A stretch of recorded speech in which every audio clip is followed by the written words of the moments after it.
இயற்கையை பற்றிய மனிதர்களின் புரிதல் மற்றும் இயற்கையை மீறாத வழிமுறைகளின் வளர்ச்சியை குறிப்பதே அறிவியல். மனிதகுலம் தோன்றியதிலிருந்தே இயற்கையை புரிந்து கொள்ளும் தொடர்ச்சியான செயல்முறை மற்றும் தேடலுடன் தொடர்புடைய அறிவியல் இயற்கையை பற்றிய அறிவுடன் கூடிய சமூக அறிவியலையும் உள்ளடக்கியது. இயற்கைக்கு எதிரான அறிவியல் அழிவுக்கு வழிவகுக்கும். சங்ககால தமிழர்கள் இயற்கையோடு இயைந்து வாழ்ந்தனர். ஒவ்வொரு நிலத்துக்கும் ஏற்ற, அங்கு வாழும் மக்களுக்கு ஏற்ற தொழில்களையும் வாழ்க்கை முறைகளையும் வகுத்துக் கொண்டனர். நிலங்கள் தமிழர்களின் பண்பாட்டு அடையாளங்களாக கருதப்பட்டன. நிலங்கள் பொருளாதார மேம்பாட்டுக்கு முக்கிய ஆதாரமாக அமைந்திருந்தன. ஐந்திணைகள் என்பவை வெறும் நிலப்பகுதிகள் மட்டுமல்ல, தமிழர்களின் உணர்வோடு ஒன்றி பிணைந்த வாழ்வின் அடித்தளம். இந்த பூமி பந்தில் மனிதன் பிறக்கிறான், வாழ்கிறான், மண்ணோடு மண்ணாக இரண்டர கலந்து விடுகிறான். மனிதனுக்கும் நிலத்துக்குமான உறவு எப்போதும் மாறாது. மண்ணிலிருந்து மனிதனை பிரிக்க இயலாது. ஒவ்வொரு மனிதரும் அவரவர் நிலத்தை விரும்புவது இயற்கை. ஆதி காலம் தொட்டே தனக்கான நிலத்தை காக்க நடந்த போர்கள் ஏராளம் ஏராளம். அன்றிலிருந்தே மனிதன் தன் மண்ணை தெய்வமாக வணங்குகிறான். தமிழர்களுக்கு மண் என்பது மானம். அதிலும் வேளாண் குடிகளுக்கு சாமி, சொத்து, சுகம், சொந்தம், பந்தம் எல்லாமே நிலம்தான். அரசாங்கமாக இருந்தாலும் அயலவர்களாக இருந்தாலும் அதிகாரத்தின் துணை கொண்டு பறிக்க முயன்றால் உயிரை கொடுத்தேனும் நிலத்தை காக்கும் போர்க்குணம் தமிழர்களின் மரபணுவிலேயே பதிந்து கிடக்கிறது. அதன் நீட்சியாகவே நாடெங்கும் நிலம் காக்கும் போராட்டங்கள் நடைபெறுகின்றன. அதிலும் கொடுமையிலும் கொடுமையாக மக்களை காப்பாற்ற வேண்டிய அரசுகளிடமிருந்து தங்களின் நிலங்களையும் வளங்களையும் தங்களையும் காப்பாற்றிக் கொள்ள போராட வேண்டிய நிலைக்கு எம் மக்கள் தள்ளப்பட்டிருப்பதுதான் இன்றைய தமிழ்நாட்டின் அவல நிலை. தமிழ்நாட்டின் 38 மாவட்டங்களிலும் வாழும் மக்களுக்கு எண்ணற்ற நெருக்கடிகள் தரும் திட்டங்களை அரசுகள் தொடர்ந்து திணித்து வருகின்றன. அந்நிய நாடுகளில் இருந்து இத்தகைய நெருக்கடிகள் வரவில்லை. மக்கள் தம்மை ஆள்வதற்கு தேர்வு செய்த ஆட்சியாளர்களால் தான் சொந்த நாட்டில் சொந்த நிலங்களை விட்டு வெளியேற்றப்பட்டு அகதிகளாக ஆக்கப்படுகிறார்கள். தமிழர்களை எப்போதும் நெருக்கடியான வாழ்க்கை சூழலிலேயே வைத்திருக்க வேண்டும் என்கிற சூழ்ச்சியோடு திராவிடம் இந்தியத்துடன் கைகோர்த்து செயல்படுகிறது. ஒன்றிய அரசின் ஆட்சியாளர்கள் இந்தியாவை உலகத்தின் குப்பை தொட்டியாக மாற்றிக் கொண்டிருக்கிறார்கள். இங்கிருக்கும் திராவிட மாடல் ஆட்சியாளர்கள் தஞ்சை உள்ளிட்ட காவிரி படுகை மாவட்டங்கள், கடலூர், அரியலூர், பெரம்பலூர், கோவை, தேனி, தூத்துக்குடி, காஞ்சிபுரம் உள்பட தமிழ்நாட்டின் வளமான பகுதிகள் அனைத்தையும் இந்தியாவின் குப்பை தொட்டியாக மாற்றிக் கொண்டிருக்கிறார்கள் என்பதற்கு நாட்டில் நாள்தோறும் நடைபெறும் பரந்தூர், ஏகநாதபுரம் உள்ளிட்ட போராட்டங்களே சான்றுகளாகும். வளர்ச்சி திட்டங்கள் எனும் பெயரிலான தமிழர்களுக்கு எதிரான சதி திட்டங்கள் சிலவற்றை காண்போம். நெய்வேலி பழுப்பு நிலக்கரி ஆலை மற்றும் அனல் மின் நிலையம் அமைக்க இதுவரை 30,650 ஏக்கர் நிலங்கள் மக்களிடமிருந்து பறிக்கப்பட்டு மக்கள் தங்கள் சொத்துக்களையும் 96 கிராமங்களையும் முழுமையாக இழந்து வாழ வழியற்ற கொடிய நிலைக்கு ஆளாகி உள்ளனர். பெருந்தமிழர் ஜம்புலிங்கம் அவர்கள் தனது 600 ஏக்கர் நிலத்தை அரசுக்கு இலவசமாக கொடுத்தார். 1956 நேரு தலைமையில் அன்றைய முதலமைச்சர் பெருந்தலைவர் காமராஜர் அவர்களால் நெய்வேலி அனல் மின் நிலையம் தொடங்கப்பட்டது. சுரங்கப் பணிகள் முடிவடைந்து 1962 மின் உற்பத்தி தொடங்கியது. 1962 தொடங்கி இதுவரை நிலம் கொடுத்தவர்களுக்கு வேலை வாய்ப்பு, இழப்பீடு என பல வாக்குறுதிகளை கொடுத்த நிர்வாகம் இதுவரை எந்த வாக்குறுதிகளையும் நிறைவேற்றாமல் அப்பாவி மக்களை தொடர்ந்து வஞ்சித்து வருகிறது. வேலையும் தருவதில்லை, இழப்பீடும் இல்லை, மின்சாரம் இல்லை, நல்ல குடிநீர் இல்லை என்று நம் மக்களின் வாழ்வை துயரங்கள் துரத்துகின்றன. எல்லா பகுதிகளிலும் கரிய நிறத்தில் கரி தண்ணீர் வருவதால் நல்ல குடிநீரை தேடி இன்றும் அலைகிறார்கள் மக்கள். நல்ல வளமான மண், பொன் விளையும் பூமி என்று சொல்வதற்கு ஏற்ற விளைநிலங்கள். 1998 ஆண்டு சாம்பல் ஏரி உடைந்து 500 ஏக்கருக்கும் மேலான வயல்கள் சாம்பலாகி போயின. 6 அடி உயரத்திற்கு சாம்பல் படிந்து மொத்த விளைநிலங்களும் பாழாகி போனது. நிலம், காற்று, நீர், ஆகாயம் என அனைத்தும் மாசுபட்டு விட்டது. நீரோடை கரிநீர் ஓடையாக, தண்ணீர் தழும்ப வேண்டிய ஏரி சாம்பல் ஏரியாக, நிலங்களும் சாம்பலும் கரியும் படிந்த நிலங்களாக மடிந்து விட்டன. வீடு, வீட்டுமனை, விளைநிலங்கள் என அனைத்தையும் பறித்து கொண்டு அம்போ என நடுத்தெருவில் நிறுத்தி அம்மக்களின் வாழ்வில் அனலை அள்ளி வீசிவிட்டது அனல் மின் நிலைய நிர்வாகம்.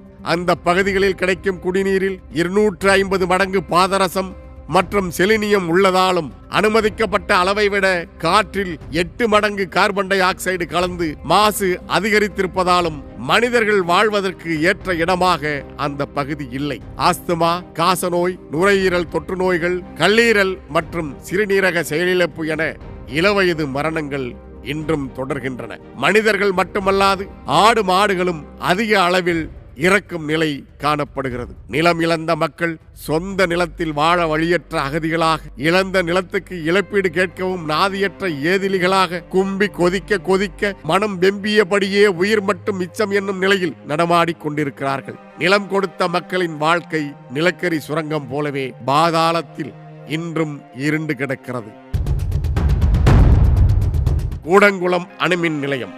மராட்டிய மாநில மக்கள் கடுமையாக போராடி விரட்டி அடித்த கேரள மக்களால் ஏற்கப்படாத கூடங்குளம் அணுமின் நிலைய திட்டம் தமிழர்களின் தலையில் கட்டப்பட்டது. இன்றும் அப்பகுதி மக்கள் அதன் பாதிப்பை அனுபவித்துக் கொண்டிருக்கிறார்கள். வட இந்திய மதவெறியர்கள் தங்கள் மத அடையாளங்களை பூசிக்கொள்ள வேண்டும் என்பதற்காக தமிழர்களை மொத்தமாக உயிரோடு எரித்து சாம்பல் எடுப்பதற்கு ஒப்பான, வட மாநிலத்தவர் செந்தூரம் இட்டுக்கொள்ள தமிழர்களின் குருதியை கேட்பதற்கு ஒப்பான திட்டங்களை இந்தியமும் திராவிடமும் கூட்டு சேர்ந்து கொண்டு தங்களின் சுய லாபங்களுக்காக சொந்த மக்களையே பலி கொடுத்து அகதிகளாக்கி தமிழ்நாட்டையே சுடுகாடாக்கும் கொடிய திட்டங்களை வளர்ச்சி திட்டம் என்ற பெயரில் தொடர்ச்சியாக திணித்து வருகின்றன. அதில் ஒன்றுதான் கூடங்குளம்.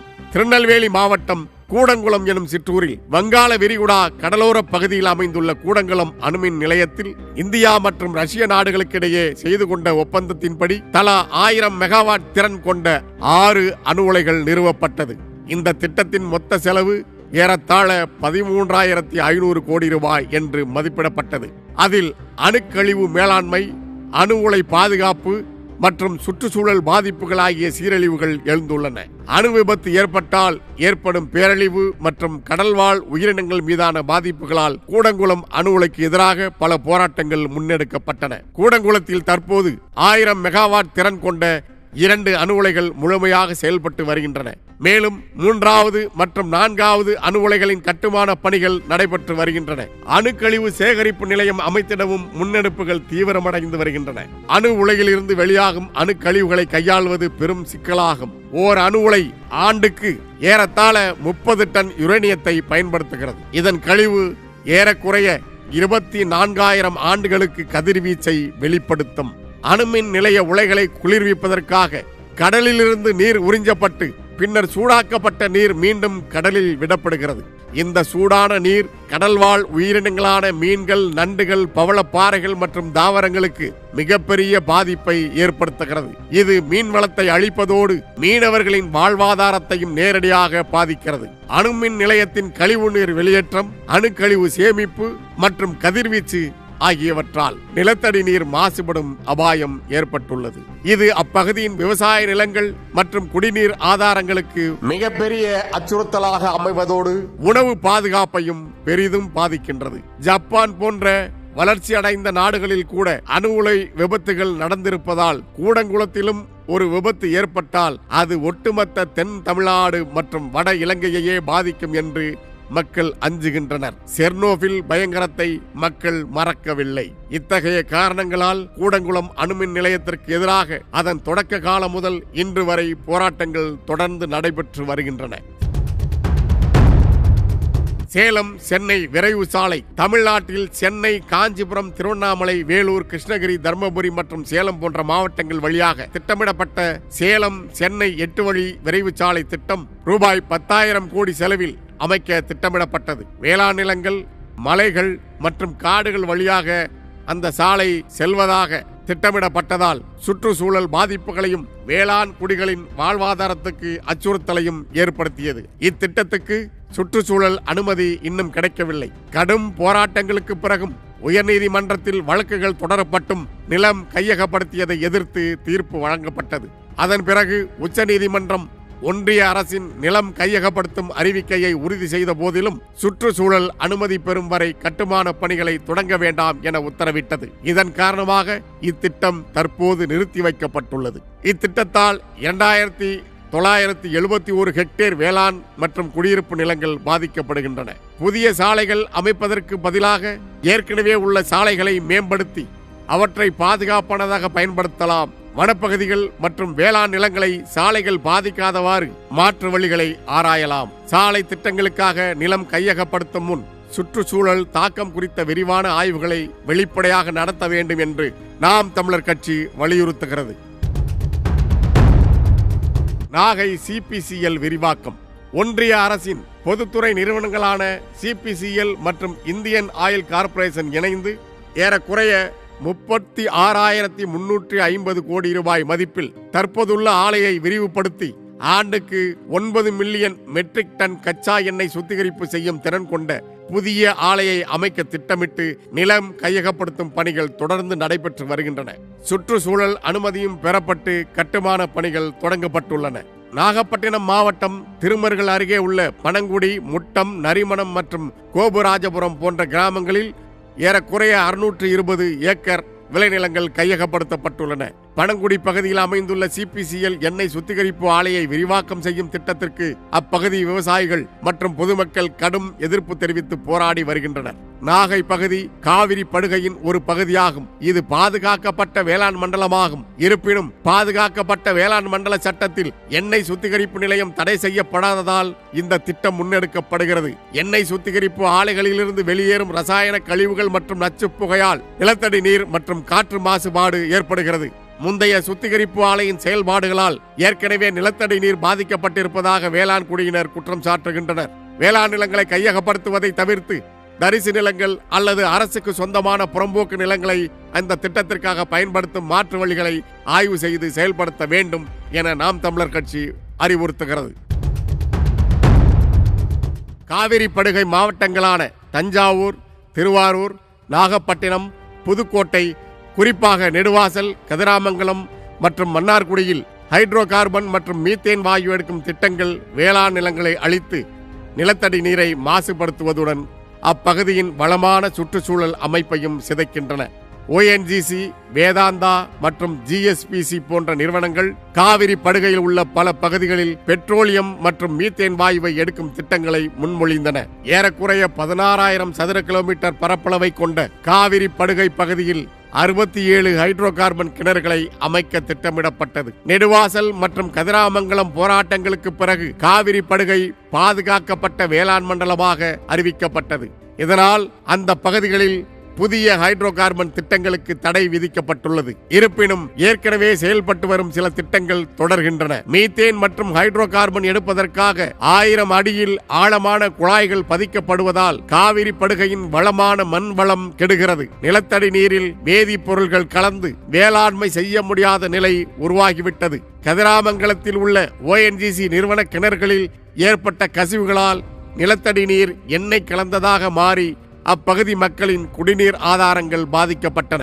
காவிரி படுகை பாதுகாக்கப்பட்ட வேளாண் மண்டலமாக அறிவிக்கப்பட்டதை முழுமையாக அமல்படுத்த வேண்டியது மிக அவசியமானது. புதிய ஹைட்ரோ கார்பன் திட்டங்களுக்கு நிரந்தரமாக தடை விதிப்பதுடன் தற்போது செயல்படும் திட்டங்களையும் அறிவியல் பூர்வமாக ஆய்வு செய்து தடை விதித்திட வேண்டும் என்று நாம் தமிழர் கட்சி வலியுறுத்துகிறது. கண்ணகி நகர் செம்மஞ்சேரி இடப்பெயர்வு.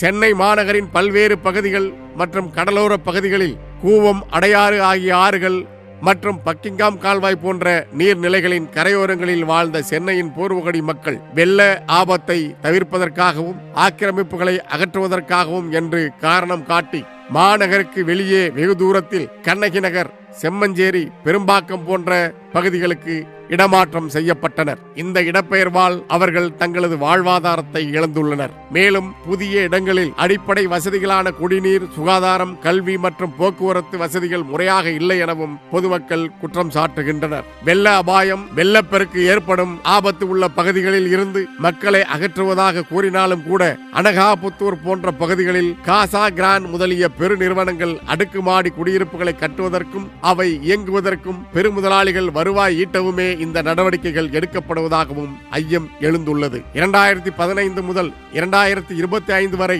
95 குடியிருப்புகளிலிருந்து ஏறக்குறைய 18,000 முதல் 20,000 வரையிலான குடும்பங்கள் வெளியேற்றப்பட்டன. இதில் 99 விழுக்காடு குடியிருப்புகளுக்கு சட்டப்பூர்வ அறிவிப்பு வழங்கப்படவில்லை. 2015 முதல் 2025 வரை வெளியேற்றப்பட்ட 95 குடியிருப்புகளில் சமூக தாக்க மதிப்பீடு 5 மட்டுமே செய்யப்பட்டது. கண்ணகி நகரில் மட்டும் ஏறக்குறைய 23,704 குடும்பங்கள் வசிக்கிறார்கள். இந்த மக்கள் இடமாற்றத்திற்கு பிறகு தங்களுக்கான புதிய வாழ்வாதாரத்தை கண்டுபிடிப்பதில் மிகவும் போராடி வருகின்றனர். சர்வதேச சட்டங்கள், அரசியல் அமைப்பு உரிமைகள் மறுக்கப்பட்டு ஏழை எளிய மக்கள் ஒடுக்கப்படுவதும் பூர்வ குடிகள் வெளியேற்றப்படுவதும் தொடர்ந்து நிகழ்கிறது. பெருநிறுவனங்களுக்கு தேவையான வசதி வாய்ப்புகள், நிலம் மற்றும் வரி சலுகைகள் அனைத்தும் அரசினால் வழங்கப்படுகிறது. பெருநிறுவனங்களின் அலுவலகங்கள், குடியிருப்புகள் மற்றும் கட்டடங்கள் ஆகியவை நீர்நிலைகளை ஆக்கிரமித்து கட்டப்படும் போதெல்லாம் அரசின் கண்களுக்கு தெரிவதில்லை. 2015 முதல் 2022 வரை 96 விழுக்காடு வெளியேற்றங்கள் நீர்நிலைகளை மீட்டெடுப்பதற்காக முன்னெடுக்கப்படுவதாக காரணம் சொல்லப்பட்டது. ஆனால் பெரும்பாக்கம் மற்றும் கண்ணகி நகர் போன்ற மறு குடியமர்த்தல் இடங்கள் எல்லாம் வெள்ளம் பாதிக்கப்படக்கூடிய சதுப்பு நிலங்கள் அல்லது சுற்றுச்சூழல் உணர்திறன் பகுதிகளில் அமைந்துள்ளது கவனிக்கத்தக்கது. மக்களை அவர்களது பூர்வீக பகுதிகளிலிருந்து தொலைதூர இடங்களுக்கு இடமாற்றம் செய்வதற்கு பதிலாக அதே பகுதியில் அல்லது அருகிலேயே பல அடுக்குமாடி குடியிருப்புகளை கட்டித்தரலாம். புதிய குடியிருப்பு பகுதிகளில் சுகாதாரமான குடிநீர், கழிவுநீர் அகற்றுதல், மருத்துவமனைகள் மற்றும் பள்ளிகள் போன்ற அடிப்படை வசதிகளை மேம்படுத்துவதில் அரசு அதிகம் கவனம் செலுத்த வேண்டும் என நாம் தமிழர் கட்சி வலியுறுத்துகிறது. தமிழ்நாட்டில் தனியார் துறைமுகங்கள் அமைப்பதற்காக நிலங்கள் கையகப்படுத்தப்படுவது ஒரு மிக முக்கிய பிரச்சனையாக உள்ளது. மாநிலத்தின் கடற்கரை பகுதியில் ஏற்கனவே 3 பெரிய துறைமுகங்களும் பல சிறிய துறைமுகங்களும் உள்ளன. தற்போது மேலும் பல சிறிய துறைமுகங்களை அமைப்பதற்கு அரசு திட்டமிட்டுள்ளது. அவற்றில் சில தனியார் முதலீட்டில் உருவாக்கப்பட உள்ளன. காட்டுப்பள்ளி துறைமுகம் திருவள்ளூர் மாவட்டத்தில் உள்ள காட்டுப்பள்ளியில் அதானி குழுமத்தால் ஒரு பெரிய தனியார் துறைமுகம் அமைக்கப்பட்டு வருகிறது. இத்திட்டத்துக்காக ஏறக்குறைய 6,000 ஏக்கர் நிலம் கையகப்படுத்தப்பட்டுள்ளது. இதில் சதுப்பு நிலங்கள், நீர்நிலைகள் மற்றும் குடியிருப்பு பகுதிகள் உள்ளதால் இப்பகுதி மக்கள் மற்றும் சுற்றுச்சூழல் ஆர்வலர்கள் கடும் எதிர்ப்பு தெரிவித்து வருகின்றனர். இத்திட்டம் பழவேற்காடு ஏரி, புலிக்காட் ஏரி மற்றும் அதை சுற்றியுள்ள மீனவர்களின் வாழ்வாதாரத்தை அடியோடு அளிக்கும் என அஞ்சப்படுகிறது. எண்ணூர் துறைமுகம் தொடக்கத்தில் அனல் மின் நிலையங்களுக்கான நிலக்கரியை கையாளும் நோக்கத்துடன் தொடங்கப்பட்டது. இத்துறைமுகம் முதலில் அமைக்கப்பட்ட போது ஏறக்குறைய 2,000 ஏக்கர் நிலம் தமிழ்நாட்டு அரசால் கையகப்படுத்தப்பட்டது. பின்னர் துறைமுக விரிவாக்கத்துக்காக தமிழ்நாடு உப்பு வாரியத்திடமிருந்து 800 ஏக்கர் நிலம் விலைக்கு வாங்கப்பட்டது. தற்போது இத்துறைமுகத்தின் மொத்த நிலப்பரப்பு ஏறக்குறைய 2,770 ஏக்கர் ஆகும். துறைமுக விரிவாக்க பணிகளுக்காக கொற்றலை ஆறு, பக்கிங்காம் கால்வாய் மற்றும் எண்ணூர் கழிமுக பகுதி ஆகியவை ஆக்கிரமிக்கப்பட்டு மண் கொட்டி மூடப்பட்டுள்ளன. இந்த நீர்நிலைகள் வெள்ளப்பெருக்கின் போது சென்னையின் வடிகாலாக செயல்படுபவை. இதன் காரணமாக எதிர்காலத்தில் வட சென்னையில் வெள்ளப்பெருக்கு அதிகரிக்கக்கூடும் என்று சுற்றுச்சூழல் ஆர்வலர்கள் எச்சரிக்கின்றனர். எண்ணூர் துறைமுகத்தின் விரிவாக்கம் பொருளாதார வளர்ச்சிக்கு முக்கியத்துவம் வாய்ந்ததாக கருதப்பட்டாலும் அதன் காரணமாக ஏற்பட்ட சுற்றுச்சூழல் மற்றும் மக்களின் வாழ்வாதார பாதிப்புகள் குறித்து பல கேள்விகள் எழுப்பப்படுகின்றன. தமிழ்நாடு முழுவதும் சிப்காட் திட்டங்களுக்காக திருவள்ளூர், காஞ்சிபுரம், திருவண்ணாமலை, கோவை, கிருஷ்ணகிரி, நாகப்பட்டினம், தூத்துக்குடி உள்பட பல மாவட்டங்களில் ஏறத்தாழ 22,000 ஏக்கர் மக்களின் நிலங்களை அபகரிக்கும் திட்டங்களின் பட்டியல் நீள்கிறது. திருநெல்வேலியில் சூரிய ஒளி பூங்கா, ராமநாதபுரத்தில் அதானி குழுமத்தின் சூரிய ஒளி பூங்கா என இன்னும் பல திட்டங்கள் தமிழ்நாட்டை பாலைவனமாக்கும் திட்டத்தோடு செயல்படுத்தப்பட உள்ளன. மண்ணை காக்கும் போராட்டக்கள வரலாற்றில் பரந்தூர் ஏகநாதபுரம் போராட்டம் மிகப்பெரிய முக்கியத்துவம் வாய்ந்ததாக கருதப்படுகிறது. நம்மை ஆளும் அரசுகள் யாருக்கானவை? அரசுகள் சொல்லும் வளர்ச்சி யாருக்கானது? எது வளர்ச்சி என்று மின்னிடும் நேரத்தில் எண்ணற்ற கேள்விகள். நிகழ்காலத்தில் அதற்கான உயிர் சாட்சியாக திகழ்கிறது பரந்தூர். காஞ்சிபுரம் மாவட்டத்தின் பரந்தூரில் புதிய வானூர்தி நிலையத்தை எதிர்த்து ஏகனாபுரம் எனப்படும் ஏகநாதபுரத்தில் 1100 நாள்களை கடந்தும் மக்களின் போராட்டம் நடந்து கொண்டிருக்கிறது. பரந்தூர், ஏகநாதபுரம், வளத்தூர், நெல்வாய், தண்டலம், மேல்பொடவூர், நாகப்பட்டு, இடையார்பாக்கம், அக்கமாபுரம், குணகரம்பாக்கம், சிங்கிள்பாடி, மகாதேவி மங்கலம், மேலேரி உள்பட காஞ்சிபுரம், திருப்பரம்புதூர் பகுதிகள் வளமான வேளாண் நிலங்களால் சூழப்பட்டவை.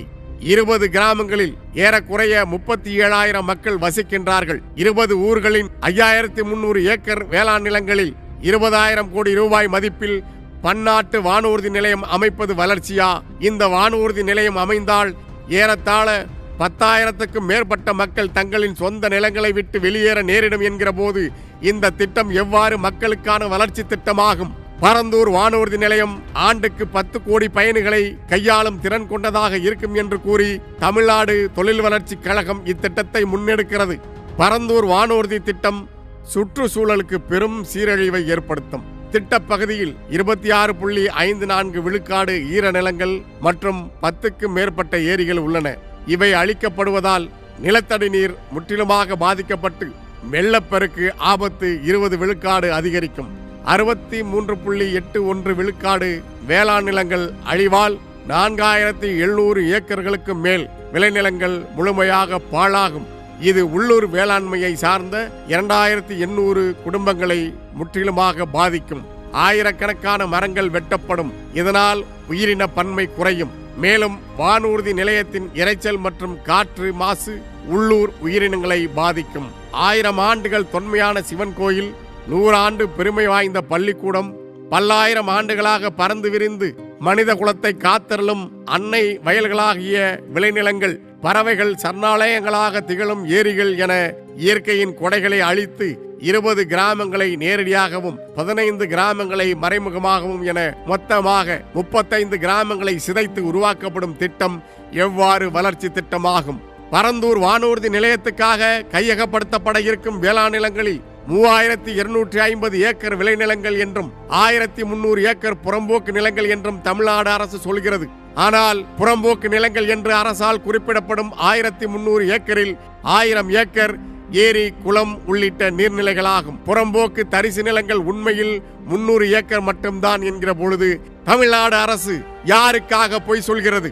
கம்பன் கால்வாய் பரந்தூர் சுற்று வட்டாரத்தின் மிக முக்கியமான நீர் வழியாக பல்லவ அரசன் கம்பவர்மனால் உருவாக்கப்பட்ட கம்பன் கால்வாய் அமைந்துள்ளது. அக்கால்வாய் காவிரி பாக்கத்தில் உள்ள பாலாறு அணையில் தொடங்கி 43 கிலோமீட்டர் பயணிக்கும் தனது பாதையில் 85 ஏரிகளை நிரப்பி திருப்பரம்புதூர் ஏரியில் இணைகிறது. சென்னையின் முக்கிய குடிநீர் ஆதாரங்களில் ஒன்றாக கம்பன் கால்வாய் திகழ்ந்தது. இந்த கம்பன் கால்வாய் தூர்வாரப்பட்டு முறையாக பராமரிக்கப்பட்டிருந்தால் 2015ஆம் ஆண்டு அவ்வளவு பெரிய வெள்ளப்பெருக்கு ஏற்பட்டிருக்காது. சென்னை மக்கள் அத்தகைய பாதிப்பை சந்தித்திருக்க மாட்டார்கள். பரந்தூர் வானூர்தி நிலைய திட்டம் நிறைவேற்றப்பட்டால் கம்பன் கால்வாய் முற்றாக அழிக்கப்படும். கம்பன் கால்வாய் அழிக்கப்பட்டால் 2015ஆம் ஆண்டு ஏற்பட்ட வெள்ளப்பெருக்கு போன்ற பேரழிவை ஒவ்வொரு பருவமழையின் போதும் சென்னை மாநகரம் சந்திக்கும். பரந்தூர் ஏகநாதபுரம் மக்களுக்கு மட்டுமல்ல, சென்னையின் மேற்கு பகுதி தொடங்கி தென் சென்னை உள்பட பல பகுதிகளிலும் வாழுகின்ற மக்களும் வீடு, நிலம் உள்பட உடைமைகளை இழந்து அகதிகளாகும் நிலை உருவாகும். வளர்ச்சி திட்டங்களின் பெயரால் வேளாண் நிலங்களை அழிப்பதை அரசுகள் தவிர்க்க வேண்டும் என்று நிலம் கையகப்படுத்துவது தொடர்பான சட்டப்பிரிவு 10 வரையறை செய்துள்ளது. அச்சட்டப்பிரிவின்படி உணவு பாதுகாப்பை உறுதிப்படுத்த வேளாண் நிலங்களை எந்த திட்டங்களுக்காகவும் கையகப்படுத்தக்கூடாது என்பதை மறந்துவிட்டு சட்டத்தை காப்பாற்ற வேண்டியவர்களே அந்த சட்டத்துக்கு எதிராக செயல்படுவது பரந்தூர் வானூர்தி நிலைய திட்டம் மக்கள் வளர்ச்சி திட்டம் அல்ல என்பதை உறுதிப்படுத்துகிறது. இதன் மூலம் சட்டமும் மக்களின் உணவு பாதுகாப்பும் கேள்விக்கு உள்ளாவது மட்டுமின்றி இந்திய ஒன்றிய அரசின் கிரீன்ஃபீல்ட் ஏர்போர்ட் என்று ஆங்கிலத்தில் சொல்லப்படும் பசுமை மாறா வானூர்தி நிலையங்களுக்கான வழிகாட்டு நெறிமுறைகளின்படி ஏற்கனவே வானூர்தி நிலையம் அமைந்துள்ள இடத்திலிருந்து 150 கிலோமீட்டருக்கு அப்பால் தான் புதிய வானூர்தி நிலையம் அமைக்கப்பட வேண்டும் என்கிற மிக முக்கியமான நெறிமுறை காற்றில் பறக்கவிடப்பட்டுள்ளது. பரந்தூரில் அறிவிக்கப்பட்டுள்ள புதிய வானூர்தி நிலையம் தற்போதுள்ள மீனம்பாக்கம் பன்னாட்டு வானூர்தி நிலையத்திலிருந்து 60 கிலோமீட்டருக்குள் இடம்பெற்றுள்ளது என்பது கவனிக்கப்பட வேண்டிய முக்கிய அம்சமாகிறது. எனவேதான் இது யாருக்கான வளர்ச்சி திட்டம் என்கிற ஐயம் மக்களிடம் இயல்பாகவே எழுந்துள்ளது. அரசின் விதிகளை அரசுகளே மதிக்காமல் சுற்றுச்சூழலையும் உணவு பாதுகாப்பையும் அளித்து உருவாக்க முயலும் வானூர்தி நிலையத்தால் வானூர்தி பயணிகளும் எதிர்காலத்தில் நிம்மதியாக பயணிக்க முடியும் என்று உறுதியாக கூற முடியாது. ஏனெனில் பரந்தூருக்கு அருகில் அரக்கோணத்தில் அமைந்துள்ள INS ராஜாளி எனப்படும் ஆசியாவின் 2வது பெரிய கடற்படை பயிற்சி மையமாக திகழும் கடற்படை விமானிகளுக்கு பயிற்சி அளிக்கும் இந்திய கடற்படை தளத்தின் வானூர்தி நிலையத்துக்கும் பரந்தூர் வானூர்தி நிலையத்துக்கும் இடையிலான வான்வெளியின் காற்று திசை இடைவெளி 15 கிலோமீட்டர் மட்டுமே உள்ளதால் புதிய வானூர்தி நிலையம் செயல்பட தொடங்கும் போது இந்திய கடற்படை வானூர்தி தளத்தின் பாதுகாப்பு கேள்விக்கு உள்ளாகக்கூடும். அதன் பிறகு பாதுகாப்பு குறைபாட்டை காரணம் காட்டி பரந்தூர் வானூர்தி நிலையத்திலிருந்து பயணிகள் வானூர்திகள் பறப்பதற்கும் சரக்குகளை கையாள்வதற்கும் கடுமையான கட்டுப்பாடுகளோ அல்லது தடையோ ஏற்படவும் வாய்ப்புள்ளது. இதனால் பரந்தூர் வானூர்தி நிலையத்திலிருந்து பயணம் மேற்கொள்பவர்களுக்கும் அப்போது மிக கடினமான சூழ்நிலை உருவாகும் என்கிற போது வேளாண் நிலங்களை அழித்து 10,000க்கும் மேற்பட்ட மக்களை நிலமற்ற அகதிகளாக்கி புதிய வானூர்தி நிலையத்தை எதற்காக அமைக்க வேண்டும் என்பதே அப்பகுதி மக்கள் எழுப்புகிற கேள்வி. மேலும் வானூர்தி போக்குவரத்துக்கு செலவு செய்யப்படும் ஒவ்வொரு 100 ரூபாய்க்கும் பயணிகளுக்கு 326 ரூபாய் அளவுக்கு பொருளாதார பயன்கள் கிடைக்கும் என்றும் 100 பேருக்கு நேரடி வேலைவாய்ப்பும் 610 பேருக்கு மறைமுக வேலைவாய்ப்பும் கிடைக்கும் என்றும் தமிழ்நாடு அரசு கூறியுள்ளது. 5369 ஏக்கர் விளைநிலங்களை அபகரித்து 1500 வீடுகளை இடித்து 10,000க்கும் மேற்பட்ட குடும்பங்களை நிர்கதியாக்கி சொந்த நிலத்திலிருந்து வெளியேற்றிவிட்டு வெறும் 710 பேருக்கு மட்டுமே வேலை தருவோம் என்பது அபத்தமான திட்டம் மட்டுமல்ல, மிகப்பெரிய மோசடி திட்டம் தானே தவிர மக்கள் வளர்ச்சி திட்டமாக ஒருபோதும் இருக்க முடியாது. பொய் கணக்குகளை சொல்லி அரசுகள் நிறைவேற்ற துடிக்கும் திட்டமானது உண்மையாகவே நில வணிகத்தில் ஈடுபட்டுள்ள முதலைகளுக்காகவும் பெரும் முதலாளிகளுக்காகவும் சொந்த நாட்டு மக்களை நிலமற்றவர்களாக்கி அப்புறப்படுத்தும் திட்டமே ஒழிய மக்களுக்கான வளர்ச்சி திட்டமாக இருக்கவே முடியாது. வானூர்தி நிலையமே கூடாது என்பதுதான் நாம் தமிழர் கட்சியின் கொள்கையா என்றால் இல்லை. உண்மையான வளர்ச்சி திட்டங்கள் தேவைதான், ஆனால் அவை மக்களை இடையூறு செய்வதாக இருக்கக்கூடாது. எனவே பரந்தூரில் வானூர்தி நிலையம் அமைப்பதை உடனடியாக கைவிட வேண்டும். சென்னையின் தற்போதைய வானூர்தி நிலையம் ஆண்டுக்கு 2.3 கோடி பயணிகளை கையாளும் திறன் கொண்டது. ஆனால் 2024ஆம் நிதியாண்டில் ஏறக்குறைய 2.2 கோடி பயணிகளை கையாண்டுள்ளது. 2025ஆம் ஆண்டின் முதல் அரையாண்டில் 1.2 கோடி பயணிகள் பயணித்துள்ளனர். இதில் உள்நாட்டு பயணம் 10.3 விழுக்காடு உயர்ந்துள்ளது. 58 லட்சம் பன்னாட்டு பயணிகள் 2024ஆம் ஆண்டில் பயணித்துள்ளனர். ஏற்கனவே மீனம்பாக்கம் விரிவாக்க திட்டம் நடைபெற்று வருகிறது. 2467 கோடி ரூபாய் செலவில் புதிய முனையம் T3 86,135 சதுர மீட்டர் பரப்பளவில் அமைக்கப்பட்டு பயணிகளை கையாளும் திறன் 3.5 கோடியாக உயரும் என்று எதிர்பார்க்கப்படுகிறது. இது நாளொன்றுக்கு 500க்கும் அதிகமான வானூர்திகளை கையாளும். மீனம்பாக்கம் வானூர்தி நிலையத்தை மேலும் விரிவாக்க சாத்தியம் உள்ளது. வானூர்திகளையும் வானூர்தி நிலையங்களையும் தனியாருக்கு கொடுத்து விட்ட பிறகு இந்திய ஒன்றிய அரசுக்கென்று சொந்தமான வானூர்திகள் இல்லை. பிறகு எதற்காக வானூர்தி நிலையம் அமைக்க ஆட்சியாளர்கள் துடிக்கிறார்கள்? அரசின் அதிகாரத்தை பயன்படுத்தி மக்களின் நிலங்களை கையகப்படுத்தி வானூர்தி நிலையங்களை அமைத்துவிட்டு அதன் பிறகு அதனை தனியார் நிறுவனங்களுக்கு தாரை வார்க்க தரகு வேலை செய்யும் ஆட்சியாளர்களின் சூழ்ச்சியை முறியடித்து மக்களின் வாழ்வுரிமை காக்கும் போராட்டம் உறுதியாக வெல்லும். நாடு வல்லரசாக வேண்டும் என்று கனவு காண்பவர்கள் உணவுக்கு எங்கே போவார்கள்? உணவில் தன்னிறைவு அடையாத நாடு முன்னேற்றம் காண முடியுமா? உணவு இறக்குமதி செய்யும் நாடு பொருளாதார நெருக்கடியில்தான் சிக்கி தவிக்கும் என்பது பொருளாதார வல்லுநர்களின் கருத்து. நிலம் இருந்தால்தான் மனிதர்கள் மனிதர்களாக இருக்க முடியும். நிலத்தை நம்பியிருக்கும் வேளாண் குடிகளை நிலத்திலிருந்து அப்புறப்படுத்தினால் நாட்டில் யாருக்கும் உணவு இல்லாமல் போகும். எதை வேண்டுமானாலும் பொறுத்துக் கொள்பவர்கள் கூட பசியை பொறுத்துக் கொள்ள மாட்டார்கள். பசித்த மக்களை எந்த அதிகாரத்தாலும் கட்டுப்படுத்த முடியாது. விளைநிலங்களை காப்பாற்ற வேண்டியது மக்கள் நல அரசின் கடமையாகும். ஆனால் இந்திய ஒன்றிய ஆட்சியாளர்களும் திராவிட மாடல் படப்பிடிப்பு காட்சியாளர்களும் வேளாண் நிலங்களை குறிவைத்தே திட்டங்களை தீட்டுகிறார்கள். அவர்களின் நோக்கம் தமிழர்களை அவர்களின் சொந்த நிலத்திலிருந்து அப்புறப்படுத்துவதுதான். வாக்கு கேட்டு வரும்போது உங்களுடைய வாழ்க்கையையே மாற்றுகிறோம் என்று சொல்கிற இந்திய திராவிட அரசியல்வாதிகள் ஆட்சியில் அமர்ந்ததும் வாக்கு செலுத்திய மக்களின் வாழ்க்கையையும் அவர்கள் வாழும் நிலத்தையும் பறித்து மக்களை அகதிகளாக தான் மாற்றுகிறார்கள். அந்நிய நாட்டின் ஆதிக்கத்தை எதிர்த்து நடந்த விடுதலை போருக்கு இணையாக இன்னும் ஒரு விடுதலை போரை, சொந்த நாட்டு ஆட்சியாளர்களிடமிருந்து தமிழர் நிலத்தை மீட்கின்ற இன்னும் ஒரு விடுதலை போரை, மண்ணை மீட்கும் போரை, நம் மானம் காக்கும் போரை தொடங்க வேண்டிய கட்டாயத்தில் தமிழர்கள் இருக்கிறார்கள். நமது வருங்கால தலைமுறையும் நம்மை போல வாழ்வதற்கு போராடாமல் இருக்க வேண்டுமானால் இன்றைக்கு நாம் போராடியே தீர வேண்டும். அதற்கு ஒரே தீர்வாக நம்மிடம் வாக்கு என்கிற வலிமையான ஆயுதம் இருக்கிறது. நமது நிலத்தை, நமது வளத்தை, மலைகளை, ஆறுகளை, காற்றை, பூமியை எதிர்கால தலைமுறையிடம் நல்லவிதமாக கையளிக்க வேண்டிய கடமை நமக்கு இருக்கிறது. நாம் வாழ்ந்த நிலத்தை எங்கிருந்தோ வந்தவன் எடுத்து செல்ல இனியும் அனுமதிக்க முடியாது. அதிகாரத்தில் இருப்பவர்களுக்கு மக்கள் நலனில் அக்கறை இல்லை. நாம் நாட்டின் வளர்ச்சியை தடுப்பவர்கள் அல்ல. ஆனால் வளர்ச்சி திட்டம் என்ற பெயரில் நம் தலையில் திணிக்கப்படுகின்ற அனைத்தும் யாருக்கான லாபம் என்பதில்தான் கேள்வி எழுகிறது. அனல் மின் திட்டங்களும் அணுமின் திட்டங்களும் உண்மையாகவே வளர்ச்சி திட்டம் என்றால், மக்களுக்கான திட்டம் என்றால், நாட்டுக்கே மின்சாரம் கொடுக்கிற அந்த நல்ல வாய்ப்பை பிற மாநிலங்களுக்கு ஒன்றிய அரசோ அந்தந்த மாநிலத்தை ஆளுகின்ற அரசுகளோ ஏன் கொடுப்பதில்லை? தமிழ்நாட்டில் மட்டும்தான் நிலக்கரியும் ஹைட்ரோ கார்பனும் மீத்தேனும் கிடைக்கிறதா? பீகாரில் நிலக்கரி முற்றிலும் தீர்ந்து விட்டதா? குஜராத்தில் இல்லையா? மராட்டியத்தில் இல்லையா? மத்திய பிரதேசம், உத்தரப்பிரதேசம் ஆகிய மாநிலங்களில் இல்லையா? அவையெல்லாம் ஒன்றுக்கும் உதவாத பூமியா?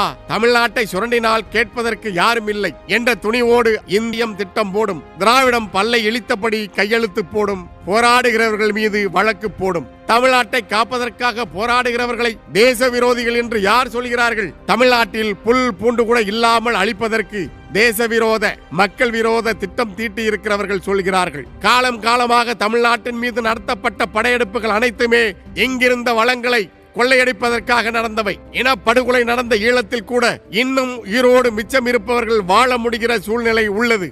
ஆனால் ஒன்றிய மற்றும் மாநில அரசுகளின் அதிகாரம் கால் வைக்கும் இடத்தில் தொடர்ச்சியாக மக்கள் வாழ முடியாத நிலை ஏற்படுகிறது என்றால் அதற்கு பெயர் மக்கள் நல திட்டமா?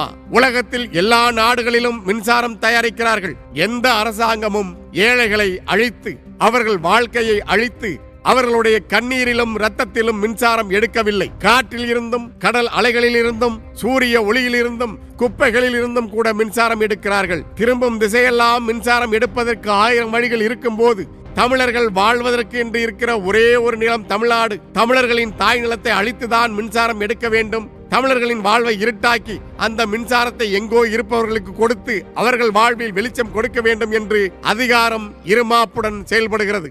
அதை எதிர்த்து எவரும் கேட்கக்கூடாது. அதிகாரத்தின் இரும்பு கைகள் நீளும் போதும் கை கட்டி வாய்ப்பொத்தி நிற்க வேண்டும் என்று சொல்கிறார்கள். எங்கள் நிலத்தில் எங்களுடைய அனுமதி இல்லாமல் யார் கால் வைத்தாலும் நாங்கள் எதிர்ப்போம். அது தமிழர்களின் மரபணுவிலே பதிந்திருக்கிற வரலாறு. எத்தனை பெரிய படை வந்தாலும் அந்த படை எந்த மண்ணிலே கால் வைக்கிறது என்பதை அவர்களுக்கு உணர்த்துகின்ற வீரம் செறிந்த போராட்ட வரலாற்றை கொண்ட இனம் தமிழ் பேரினம். அதிகாரத்திற்கு வேலை பார்ப்பவர்கள் வெறும் கூலிப்படை. ஆனால் எங்களுடைய தாய் நிலத்தை காப்பதற்காக களத்திலே நிற்கின்ற நாங்கள் படைக்கென்றே பிறப்படுத்த மக்கள் படை. மகேந்திரவர்மனும் நரசிம்மவர்மனும் ஆட்சி செய்தது இந்த மண்ணிலிருந்துதான். மாமன்னன் அரசேந்திர சோழன் தெற்காசிய முழுமையும் ஆட்சி செய்தது இந்த மண்ணிலிருந்துதான்.